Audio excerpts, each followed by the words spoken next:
सभी पत्रकार बंधुओं को इस आज के मानसून पर पहली पत्रकार वार्ता में आपका स्वागत हार्दिक अभिनंदन करते हैं। लेकिन शुरुआत बड़े दुखद घटना से है, जहां हमारी सरकार और हम लोग मिलकर उसे संवेदना व्यक्त करते हैं कि उन्नाव में एक बड़ी हृदय विदारक घटना हुई, जिसमें 18 से ज़्यादा लोगों की मौतें हुई और मेरी सरकार उस पीड़ित परिवार के साथ में खड़ी है। बिहार सरकार से भी सूचनाएं मिली हैं और ऐसी घटनाएं न घटें, उसके लिए एक जागरूकता अभियान के लिए हम लोग कोशिश करेंगे कि अब आगे इस तरीके की घटनाएं कम हो चुकी है। अब हाई टेक्नोलॉजी हो गई है, बसों में भी डिवाइस लगने चाहिए एक दूसरे के प्रति। जब भी कहीं दूरी बने तो वो अपने आप ब्रेक लग जाए और एक सिस्टम बने, जैसे कि ट्रेन और जहाज़ों में है, उनके अंदर एक डिवाइस हो। तो इस बैठक में मैं उस शोक संपन्न परिवार की तरफ से संवेदना व्यक्त करना था। दूसरा, आज के दिन में जो राष्ट्रीय मछुआरा दिवस है, ये नेशनल फिश फार्मर डे है। ये आज ही के दिन 10 जुलाई 1957 को दो डॉक्टरों ने, डॉक्टर हीरालाल चौधरी जो मछुआ समुदाय के थे और डॉक्टर अली खान थे, ये दोनों डॉक्टरों ने एक परंपरागत फिश फार्मिंग को आधुनिकीकरण किया था कि मतलब मछली के अंडे अपने आप जो एक नॉर्मल वे में जैसे होता नेचुरल वो होता था, लेकिन इन्होंने फिर हार्मोन्स के और इंजेक्शन के माध्यम से जो बड़ी मेजर कार्प्स है, जो रोहू कतला नैनी है, इसके अंदर पहली बार वैज्ञानिक विधि से अंडों का मतलब उस तरीके से फर्टिलाइजेशन या उन्होंने जो हैचरीज में काम किया था। और इससे क्या हुआ कि बड़ी क्रांति आई कि जो मछली, एक तो मारने वालों की संख्या अधिक है, लेकिन उसे अंडे पैदा करके और उनके बच्चों को बढ़ाने की जो संवर्धन है वो कम था। इसमें आज का दिन है और ये विश्व जो राष्ट्रीय मछुआरा दिवस है, वो आज के न बनकर वो किसी कारणवश वो 12 तारीख को मदुरई में हो रहा है, तमिलनाडु में। वहाँ हम उत्तर प्रदेश से हम भी आमंत्रित हैं, हमारे डायरेक्टर भी, हम दोनों लोग जाएंगे और वहाँ राष्ट्रीय स्तर पर जितने भी वैज्ञानिक हैं और सभी आएंगे, उस पर चर्चाएं होंगी और चूंकि विकास के क्रम में आएगा। और वहाँ से लौटने के बाद उत्तर प्रदेश में इस राष्ट्रीय मछुआरा दिवस के अवसर पर हम लोग एक वैज्ञानिक संगोष्ठी करेंगे एक हफ्ते के अंदर, जिससे कि लोगों के अंदर आधुनिकीकरण जाए कि नई टेक्नोलॉजी से हम किस तरीके से अपने व्यवसाय को आगे बढ़ा सकते हैं, कैसे इस क्षेत्र में जो फिश फार्मर हैं कैसे अपने विकास मतलब हम अपने आय को दुगनी कर सकते हैं, कैसे वो उनके जीवन में खुशहाली आ सकती है, प्रमुख रूप से है। दूसरा, एक मानसून है इस समय, क्योंकि मानसून में लोगों के तमाम लोगों को सुरक्षित स्थानों पर जिस तरीके से रेड अलर्ट हो रहा है, और इस मानसून के आने के बाद आज मुख्यमंत्री जी को धन्यवाद दूंगा कि उन्होंने हवाई सर्वेक्षण किया। कल मैं खुद ही बलरामपुर और श्रावस्ती गया था, वहाँ बाढ़ के दो ऐसे निषाद बच्चे थे, डूब के मर गए थे। उनको अपने मछुआ कल्याण कोष की तरफ से मैंने उनको, हमारे यहाँ जिनके पास आयुष्मान भारत कार्ड नहीं है, ऐसे लोगों को या और भी जो कोई तरफ वो नहीं मिला, तो उनके घर के लोगों के इलाज कराने की व्यवस्था और उनका जो मृत है, उनके हमारे यहाँ मछुआ कल्याण कोष में एक तरीके से दैविक आपदा में मृत्यु होने से, सांप काटने से, डूबने से, उनको हम 5-5 लाख रुपए की राशि की घोषणा करके आए हैं और जल्दी उनको दे दिया जाएगा। आज के दिन में लोगों से अपील है कि बाढ़ और इस बरसात में लोग अपना सुरक्षित स्थानों पर हैं, अब बच के अपने अलर्ट होके चलें जिस तरीके से लोग आएँ। और चूँकि सरकार ने तो इंतजामात किए हैं, पहले से कैंप हम लोग गए थे, अभी बहराइच में बैठक किया हमने, औरैया में बैठक किया, तो लोग राहत कैंप पहले एडवांस में है, उनके पैकेट फूट के हैं पहले से है, डॉक्टरों की टीम है, बता के आए थे वहाँ। हमारी जो महिलाएं हैं जो ऑलरेडी उनको अगर गर्भवती हैं तो जिनका टाइम हो चुका है, उन्हें अस्पतालों में एडवांस में ला के भर्ती कर दो, उनकी व्यवस्था रखो। कोई और भी रोगी है, सांस का रोगी है या गंभीर जो है डायबिटीज, हाइपर, ऐसे लोगों को चिन्हित करके दिया जाए। और अक्सर पहले होता था बाढ़ आ जाने के बाद कुछ ऐसे स्थान हैं जो अभी उनको नहीं बचाया सकता, नदियों और बीच में वो माइग्रेट हटना नहीं चाहते हैं, वो आना नहीं चाहते, वहीं रहना चाहते हैं, तो वो तार और रहता था तो एनडीआरएफ की टीम जाती थी तो वो फंस जाते थे, तो रबड़ की नाव फट जाती थी। तो मैंने उन्होंने उसका ग्राफिक करा दिया, पहले से रोड बना दिया कि अगर बाढ़ आएगा तो किस रास्ते से जाएगी, जिससे तुरंत राहत मिल जाए। राहत बाढ़ चौकियाँ भी स्थापित की गई हैं, ऐसे में हम लोगों ने कल किया था, हमने दोनों, और भी मैं श्रावस्ती और बलरामपुर गया था, वहाँ रोडों पर भी पानी बह रहा था। इंतजाम हमारी सरकार की तरफ से और माननीय मुख्यमंत्री जी उसको खुद आप देख रहे हैं। तीसरा, बार बार विपक्ष के द्वारा और लोगों द्वारा हमारे समाज को भ्रमित किया जाता है आरक्षण के मुद्दे पर, तो मैं आपके माध्यम से अपील करना चाहता हूँ कि मतलब मैसेज देना चाहता हूँ पब्लिक को कि आरक्षण का मुद्दा माननीय मुख्यमंत्री जी जब सदन में पहले सांसद थे तब आवाज़ उठाते। भारतीय जनता पार्टी के खुद के मूल एजेंडे में जो मछुआ विजन था उसमें था। मेरे हम जब आए आज के 10 साल पहले, तो हमने उसमें देखा कि कितनी विसंगतियाँ हैं, तो उसको जब ढूँढना शुरू किया तो पाया कि ऑलरेडी ये जो फिशर जो लेदरमैन, वाशरमैन के साथ-साथ जो फिशरमैन हैं, मछुआरे हैं, ये क्रिमिनल कास्ट घोषित है। मुगलों, अंग्रेज़ों ने कानून बना के उजाड़ा है और जिसके वजह से ये तो 1931 से जो अनुसूचित जात की जो सूची बनी है, तब से सूचीबद्ध है, तब से इन्हें सुविधाएँ मिल रही थी। चूँकि अंग्रेज़ों को मार कर भगा रहे थे, इसलिए वो लेने नहीं जा रहे थे और न लेने के नाते देश तो आज़ाद हो गया, संविधान बन गया, लेकिन आज़ाद भारत में भी 5 साल 16 दिन ये गुलाम रहे और ये लेने नहीं गए और बाद में 31 दिसंबर 1952 में जाकर क्रिमिनल कास्ट हटा, तब जाके अपने जाने कि हम भी देश के नागरिक हैं। और तब तक एक शासन खत्म हो गया था, जो चालाक थे, एक 5 का वर्ष का कार्यकाल खत्म हो गया था। उसमें जो जो जो लोग थे, जिसे सामाजिक न्याय समिति कहती है कि 23% आरक्षण में एक लेदरमैन के लोग अपनी संख्या से ज़्यादा 100 गुना ज़्यादा कब्जे, तो ये 66 समूहों का हिस्सा एक वर्ग दे रहा है। और इसके लिए हम लोगों ने बार-बार इसके लिए किया, पता चला कि पब्लिक फाइल 74/4 75/4 1950 ये 2012 में गायब की गई होम मिनिस्ट्री से, और सपा और बसपा के सहयोग से कांग्रेस की सरकार चल रही थी और उसमें 2 मंत्री उस फाइल को मंगाए, फिर वापस नहीं जमा किए, मुकुल वासनिक और शैलजा ने। तो अगर कांग्रेस निषादों के हितैषी बनना चाहती, सपा बसपा बनना चाहती है, तो पहले वो 2 मंत्री जिनके खिलाफ मुकदमे हैं, वो ईमानदारी से उस फाइल को वापस करें और इन मछुआ समुदाय का जो आरक्षण है उसके साथ खड़े हों। और हमारी सरकार ने, मैं बता दूं देश समाज को, कि हमने माननीय मुख्यमंत्री जी को जब पत्र लिखा, जो एक रैली हुई थी रमा देवी पार्क में, उसमें आरक्षण की आवाज़ हमारे लोगों ने उठाया भी था। उस आरजीआई से रिपोर्ट मांगा था माननीय मुख्यमंत्री जी ने, लेकिन आरजीआई ने भी क्या किया कि दिशा निर्देश माननीय मुख्यमंत्री ने मांगा था, इसमें क्या है, क्या सही है कि केवट मल्ला मझवार अनुसूचित जात के हकदार हैं, 1931 से लेकर 61 में तक गिनती हुई थी और बाद में इनका ओबीसी में हो गया, कि नादर क्या सच्चाई है। तो उन्होंने एक्सेप्ट किया कि नहीं, हम सेंसस मैनुअल 1961 में प्रिंटेड है और इनकी गिनती 1961 तक यहाँ मतलब उत्तर प्रदेश शासन में मझवार के नाम से होती है आज। और ये 1961 में 70 लाख थे, लेकिन आज इनकी संख्या, चूंकि इनकी उपजातियों को ओबीसी में डाल दिया गया,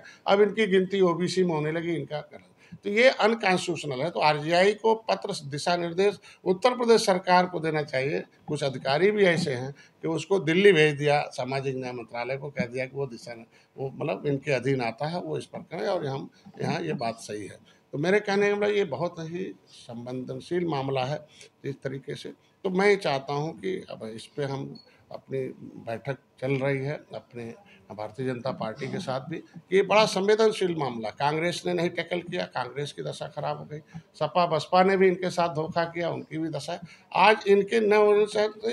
निषाद भी उदासीन है। और जिस एक्टिविटीज़ का साथ इनको वोट देना चाहिए, क्योंकि वादा हम लोगों ने आरक्षण का किया था इनसे, और उसके वजह से कुछ परसेंट 25-30% ऐसे रहे जो निषाद आज के दिन में उदासीनता की तरफ है, वो आरक्षण की तरफ है। लेकिन इनके भी मामले अगर हल नहीं हुए तो भी क्योंकि नतीजा नुकसान होने मतलब ज़्यादा नुकसान होगा, इसलिए मैं चाहता हूँ जल्द से जल्द हम इधर प्रयास करें। लेकिन अपने समाज से अपील करूँगा कि आरक्षण को खाने वाले जो लोग हैं वो 23% में आपका नाम है, उलझाने वाले समाजवादी पार्टी है और उसको फाइल को गायब कराने वाली कांग्रेस पार्टी है। इनसे सतर्क रहें कम से कम, जो आरक्षण के असली आपको उलझा के 70 साल से रहा देने वाली भारतीय जनता पार्टी। इसलिए मैं भारतीय जनता पार्टी से अपील करूंगा कि आरक्षण के मुद्दे को जल्दी से हल करें। इसके लिए हम प्रयासरत हैं, हर टेबल पर हम अपनी बातों को रखना। कि उत्तराखंड में जिस तरीके से एक शासनादेश जारी हुआ है कि शिल्पकार जाति ने जातियों का समूह है और उसके अंदर टमटा हैं, प्रजापति हैं और उनका एक सूची है, उसी तरह के उत्तर प्रदेश में भी हम चाहते हैं कि एक शासनादेश जारी हो कि केवट मल्ला मझवार मझवार जाति नहीं, तुरैया जाति नहीं, जातियों का समूह है, उसमें केवट मल्लाह उसकी उपजाति है, उसको मझवार का सर्टिफिकेट दे दिया जाए। और हमारे नाम को केवट मल्लाह, बिंद कश्यप, कहार, धीवर, रैकवार, वाथम, तुरैया ओबीसी से निकाल दिया गया है। मतलब राज्यपाल ने नोटिफिकेशन कर रखा है 31 दिसंबर 2016 को, तो हम ओबीसी से निकले हुए हैं, तो उसको एनआईसी से भी निकाल दिया जाए और ओबीसी की लिस्ट से भी निकाल दिया जाए और ऑलरेडी इनका एक सूची जारी कर दिया। इसमें बहुत कुछ हमारा मामला एक्सप्लेनेशन का है, इंक्लूजन का नहीं है, और इंक्लूजन के मामले को सदन में आवश्यकता पड़ती है, एक्सप्लेनेशन मामले को शासन स्तर से निपटाया जा सकता है। ये प्रमुख मुद्दा था। और उपचुनाव में भी हम एक तरह कहेंगे कि अब 10 उपचुनाव होने हैं उत्तर प्रदेश में। तो उपचुनाव में हर जिले में जो चुनाव होना है, जो सीटें हैं, निषाद पार्टी के कार्यकर्ता वहाँ उतर चुके हैं। हमारा जो बेस वोट है उसको हम सहेज कर, जो कमी हुई है, जो सपा बसपा ने, कांग्रेस ने ये भ्रमित करके आरक्षण का भय दिखाकर और संविधान का भय दिखा के जो वोट लिया है, उससे उसको हम लोग लोगों को समझा रहे हैं और धीरे धीरे उन्हें बता रहे हैं। और निषाद तो ये कह रहे हैं कि साहब हमको तो आरक्षण मिला ही नहीं, तो हम काहे सपा से डरेंगे, क्यों उनसे संविधान से डरेंगे और उनको वोट करेंगे। हमने तो वोट किया है और कुछ जगहों पर वोट डालने कम गए हैं, इसका मतलब रिपोर्ट आई है। तो उपचुनाव में हमारे जो जो कोई भी पार्टी चुनाव लड़ने के लिए बनी है, चुनाव लड़ाने के लिए बनी है, कार्यकर्ता चुनाव लड़ने के लिए बने, तो उपचुनाव हमारे मझवा और एक कटहरी हमारे निषाद पार्टी के खाते की सीट थी। तो मझवा के जो विधायक थे वो भी हमारे कोटे से, निषाद पार्टी कोटे से भदोही से सांसद हो गए, वो जगह खाली है, वहाँ भी निषाद पार्टी लड़ेगी। अभी हम कौन जीत सकता है कार्यकर्ता, कौन वहाँ किस तरीके से समीकरण है, उस पर कार्य चल रहा। वहाँ हमने जोनल और कटहरी में भी हम बहुत कम वोटों से हारे थे। हमको लगता है कि 4-5 हज़ार वोट के आसपास अंतर से हारे थे और बहुत ज़्यादा अंतर नहीं था। तो उस पर भी कटहरी पे भी हमने 2 जोनल वहाँ के मैंने 2 कोऑर्डिनेटर मैंने भेज दिया, कार्यकर्ता नीचे स्तर पर काम कर रहे हैं और समीक्षा हो रही है कि अब वो जो बीच में जिस तरीके से अपेक्षित लोकसभा में रिजल्ट नहीं आया था और जो भी कमियां थी, उस कमियों में ढेर सारे चीज़ें आ चुकी हैं और उसमें कुछ भ्रमवश लोगों ने वोट ज़्यादा डाल दिया और झूठ पर फरेब पर ज़्यादा विश्वास कर लिया, इसलिए वोट हुआ है। कुछ जो जातियां आरक्षण पर ज़्यादा लाभ, जैसे सामाजिक न्याय समिति कहती है कि 27% के आरक्षण पर 2-1 जातियों का ज़्यादा कब्जा है, जात समूह बहुत है, और एससी में भी 23% में कुछ जातियों का कब्जा है, बाकी 66 समूह उसमें नहीं है। तो जिनका आरक्षण में ज़्यादा कब्जा है, वो जातियां भय से, डर से, संविधान का जो भय था, लिखा है कि 400 बदल पार हो जाएगा, संविधान बदल जाएगा, ये उधर। तो उत्तर प्रदेश में इस चीज़ को वो जातियाँ एकमुश्त होकर वोट दे दिया। तो उन्हें बताना अब ज़रूरी है कि भाई इस तरीके से मतलब प्रभावित हो और इस तरीके का। तो ये मुख्य मुद्दा आज था। और एक आज महत्ती योजना है कि मैं पिछले बार बांदा गया था, तो बांदा में 40 एक नाव डूबने से 40 लोगों की मृत्यु हो चुकी थी। तो उस समय हम लोगों ने एक मछुआ कल्याण कोष की स्थापना हुई, एक निषाद राज बोर्ड की स्थापना हुई, एक नीति बनी और एक मुख्यमंत्री सर्वोदय योजना। तो निषाद राज बोर्ड योजना में हम लगभग नागरिकों को बीपीएल अंत्योदय है, अंत्योदय का अगर नहीं कोई आदमी लेगा तो बीपीएल को देंगे, वो नहीं लेगा तो सामान्य को देंगे। इस तरीके से व्यवस्था की है कि गरीब आदमी जो नदी के किनारे रहता, ताल के किनारे, वो वोट ले। तो उसका पोर्टल खुला हुआ है निषाद राज वोट योजना का, लगभग 29,500, उसको हम 40% सब्सिडी दे रहे हैं कि वो एक तो नाव भी खरीद ले और अच्छा जैकेट भी खरीद ले, जिससे कि कभी मिस हैपनिंग ना हो। इस तरीके से उसका पोर्टल चल रहा है। अभी हम 25 तारीख तक चलेगा, वो अपने उसको भर दे और फार्म भर दे। अगर कोई कागज़ कमी है तो कागज़ बाद में भी लगा दे, हमने उससे व्यवस्था रखा है। किसी का फार्म रिजेक्ट नहीं होगा, रिटर्न करके उसका फार्म फिर से सही कर लिया जाएगा। और चूँकि गरीबों के पास मोबाइल और सब चीज़ ज़्यादा चीज़ नहीं है, तो प्रेस के माध्यम से ही हमने इसलिए उसको किया है कि आपके माध्यम से जाएगा, लोग बताएंगे, कम से कम गांव के निचले स्तर तक जाएगा। तो गरीब आदमी जो हमने अंत्योदय के लिए व्यवस्था की है, हमने कानून में मतलब हम लोग कैबिनेट में पास कर रखे हैं कि पहला जो उसका हकदार होगा वो एकदम अंत्योदय वाला होगा, इसके बाद कुछ नहीं होगा, खेत बाड़ी घर, उसके बाद तब कार्ड धारकों का होगा, फिर जब नहीं लेंगे तो सामान्य होगा। अवेयरनेस न होने की वजह से पिछले बार मैंने देखा कि जो ठेकेदार टाइप के लोग हैं वो पकड़ पकड़ के ला के अपने लोगों को भरवा के नाव ले लिया। लेकिन इस पर भी इस बार प्रतिबंधक की कोशिश करके छांट करके जो ठेकेदार के अंदर नहीं होंगे, इंडिविजुअल होंगे, उन्हीं को हम लोग नाव देंगे। ये पोर्टल खुला हुआ है। दूसरा, मछुआ कल्याण कोष में 6 योजनाएं पहले भी चल रही थी, उसमें समय कम होने के नाते हमारे डायरेक्टर न होने के कारण से जो पैसा हम पूरा दे नहीं पाए थे। तो अभी भी उस योजनाओं में हमारे पास पहला योजना है केकल आवास, जिसके पास घर नहीं है उसके फार्म दिए जा रहे हैं। जो बड़े बड़े गांव हैं उनमें हम एक एक कम्युनिटी हॉल दे रहे हैं, जिसमें हम कोचिंग और ई लाइब्रेरी की व्यवस्था करेंगे। तीसरा, उनके शादी की व्यवस्था के लिए है कि अगर शादी लड़की का नहीं हो पाता है तो वो हमारे फार्म भर के ले सकता है। दूसरा उसके पास इलाज के लिए पैसा नहीं है, मछुआ मतलब अगर उसके पास आयुष्मान भारत कार्ड नहीं है तो वो हमारे यहाँ फार्म इलाज करा ले किसी डॉक्टर से और उसी मोबाइल में भर ले, और मोबाइल भरने के बाद 3 दिन हमारे विभाग में जांच का टाइम दिया, 5 दिन डीएम के यहाँ दिया है, बाकी हमारे निदेशालय में आएगा, वो कर दिया जाएगा। हमने पिछले बार पेमेंट किया, तो ऐसे मत लगभग 5 उनको हम लोग जिले स्तर पर ट्रेनिंग के लिए प्रोग्राम बनाया है, फिर जिले पर करेंगे, जिले से प्रदेश में लाएंगे और दूसरे प्रदेशों में ले जाके बड़े बड़े जो भुवनेश्वर वगैरह हैं और कलकत्ता में हैं, तमाम इंस्टीट्यूट ऐसे हैं और बड़े बड़े जो एंटरप्रेन्योर हैं जहाँ मछली उत्पादन अच्छा है, तो उनको मोटिवेट करने के लिए, इंस्पायर करने के लिए, तरीका सिखाने के लिए उनके लिए भी हमारे यहाँ व्यवस्था दी गई। और इस बार हमने एक माता सुकेता, निषाद राज की जो माँ थी, माता सुकेता के नाम से एक महिला सशक्तिकरण में हमने केस डलवाया था लगभग 5 करोड़ का, और इस बार वो भी अभी जारी है। इनके लिए ऋण माफ़ी के लिए व्यवस्था दी गई, इनके बच्चों की शिक्षा के लिए, कोचिंग सेंटर के लिए पैसा देने का, तो ये मछुआ कल्याण कोष का है। एक तो ये दोनों चल रहा है, एक मुख्यमंत्री संपदा योजना में है कि अब तक पट्टे धारकों को हम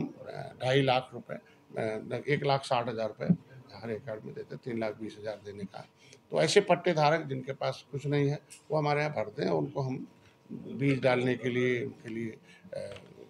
बीज के लिए और उनके लिए भोजन के लिए और दाल के लिए जो भी उसमें और भी तमाम इक्विपमेंट है वो ले सकते हैं। अभी हमारे यहाँ एक योजना आ रही है महिलाओं के सशक्तिकरण के लिए कि जो महिलाएं पट्टे धारक हैं प्रदेश भर में, वो उनके नाम से पट्टा है तो 75,000 का हम एक एयरेटर दे रहे हैं कि जो वो पानी को, ऑक्सीजन जो कम होगा उसको मेंटेन करेगा, मछली ज़्यादा बढ़ेगी। तो ये सब रहेगी। और प्रधानमंत्री मत्स्य संपदा योजना में अभी हम लोग एक बना रहे हैं पोर्टल, और इस बार कोशिश कर रहे हैं कि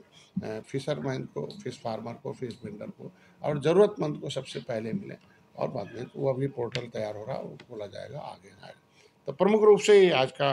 एक ये था कि आज आधुनिक दिवस है मछुआरों का, एक नेशनल फिश फार्मर डे है, और आज ही के दिन वैज्ञानिकों ने मत्स्य पालकों के लिए एक ऐसा दरवाज़ा खोला था जिससे परंपरागत ढंग छोड़ दीजिए कि इंतज़ार करेंगे कितने आएगा, अंडा होगा, कहाँ होगा। हम कंट्रोल की ब्रीडिंग करेंगे, एक जगह करेंगे, उन बच्चों का संवर्धन करेंगे, दवा देंगे, बढ़ाएंगे, फिर बड़ा करके हम मछली डालेंगे तो उनका उत्पादन अधिक होगा, और उसमें सफलता भी मिली। उत्तर प्रदेश एक सर्वोत्तम प्रदेश बना। इसलिए वैज्ञानिकों को, चूँकि मैं भी एक तरीके साइंटिस्ट ही रहा, तो मेरा एक धर्म बनता है कि जो भी इस क्षेत्र में काम किया हो, डॉक्टर हीरालाल चौधरी थे, उन्होंने शुरू किया था, उनके जो साथी डॉक्टर थे वो डॉक्टर अली खान थे, ये अली कुंज थे, ये दोनों लोगों ने मिलकर इसमें सफलता प्राप्त की थी, और उसके वजह से आज के दिन में हाई टेक नर्सरी है, हाई टेक एक हैचरीज है कि एक ही जगह हम एक ऑटोमेटिक प्रोसेस से 10-20 प्रकार की मछलियों को, एक ही मशीन से 20 प्रकार की मछलियों को अंडे निकालना, बच्चे पैदा करके वो आगे बढ़ाकर उनको देना, इस तरीके का आज का हाईटेक हो चुका है। और उत्तर प्रदेश में अब जो समुद्री में बड़े बड़े झींगे होते थे, अब मीठे जल में भी पैदा करने का तैयारी चल रही है, और उसके वजह से हम लोग आए। और लोग इस क्षेत्र में जानते हैं कि मछली पालन ही एक मछली के क्षेत्र में व्यवसाय, ऐसा नहीं है। एक तो बच्चे पैदा करना, ये हैचरीज का सिस्टम उत्पाद, फिर दूसरा उसमें एक बच्चे को रेयरिंग बैंक बना सकते हैं। जैसे अभी धान की रोपाई हुई है, तो धान की रोपाई हुई है और 3 महीने में धान होगा, तो अपने मेढ़े को ऊंचा कर लें, और 1-1.5 फीट पानी रहता ही है, और पानी जितने धान में पानी रहता है उतने जल्दी उसमें जीरा ले जाके डाल दें और फिंगरलिंग तैयार हो जाएंगे, और उसको 2-3 रुपये में बिक जाते हैं। तो धान के खेत में भी हम बच्चे बढ़ाकर उस बैंक को, एक तरीके से धान तो है ही है, और धान में वो जो मछली दाना खाएगी, और मछली का जो वेस्ट प्रोडक्ट होगा वो धान के लिए अमोनिया का काम करेगा, तो एक दूसरे का पूरक है। तो धान का पैदावार बढ़ेगा और उसमें मछली को भी बढ़ा सकते हैं, हम आय को दुगनी कर सकते हैं, ऐसा हम लोग इसके करें। तो ये चीज़ें थी आज के दिन में। दूसरा मदुरई में 12 तारीख को कार्यक्रम है, वहाँ जाएंगे और 1 हफ्ते बाद आएंगे। प्रमुख रूप से यही था, इसके लिए हम आपको धन्यवाद। सर ये बताइए कि मेरे समाज का वोट ले रहे हैं, और मेरे समाज के कहते हैं कि निषाद समाज हमारे साथ है और हमारे को वोट दे दिया है। तो अगर समाज उनको वोट दिया, वो चिल्ला रहे हैं और लोगों के अंदर भ्रम पैदा कर रहे हैं, तो कम से कम करके तो दिखाएं कि हाँ, कि हम तुम्हारे आरक्षण के साथ, आरक्षण पे ये हमने काम किया है, गलती किया है।